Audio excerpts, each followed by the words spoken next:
jobb kezembe tollót, és finoman, csak a kicsi csücskét levágom a tejnek.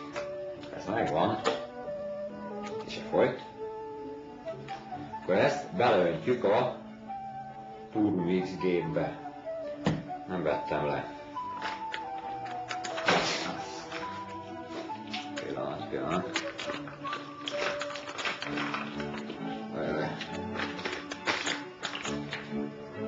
Állj már meg. Ajaj. Na mindjárt.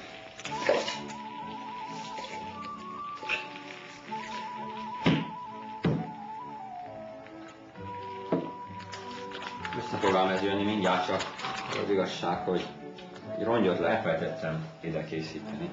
Végén mégis sikerült a tejet belevarázsolni a kis tégelybe.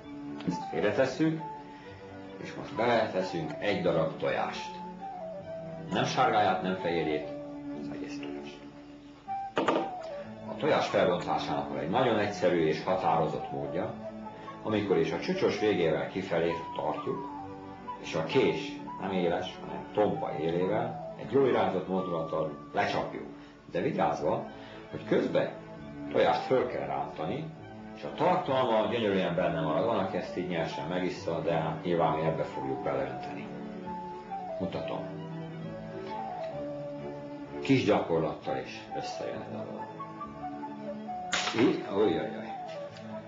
Kicsit sok lett azért bele lehet, hoppá, így. Kis fehérje. Így van. A késnek a tompa élével behúzzuk. Így. A tojásnak van egy olyan tulajdonsága, hogy azonnal nem folyik szét. Tehát ha véletlen valaki így jár, egy jól határozott mozdulattal még betehető a tégelybe. A tégelybe. Kész. Ez a kicsi, ami kimaradt, ez nem érdekes ennyire. Nagyon vigyázni kell a nívóra. Itt van két vonal. Ha a felsőt is eléri az anyag, akkor már baj van. Elnézést, egy rongyot kell, azt hiszem, behoznom a képben. Ezt elfelejtettem tényleg ide készíteni. Tudjuk, most egy olyan manőver következik, hogy ebbe bele kell egy-két szemkörtét tenni. Na most, a pártejet már eladtuk egyszer. Ezt neki támasztjuk valaminek.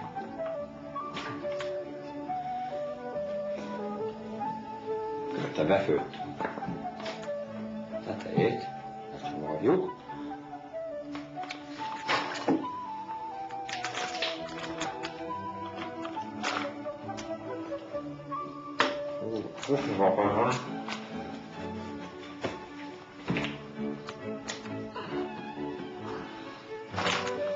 Ezt nekifutásból fogom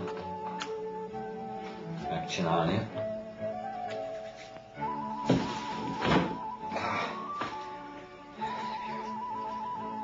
Itt kellene neki jönni, múltkor sikerült.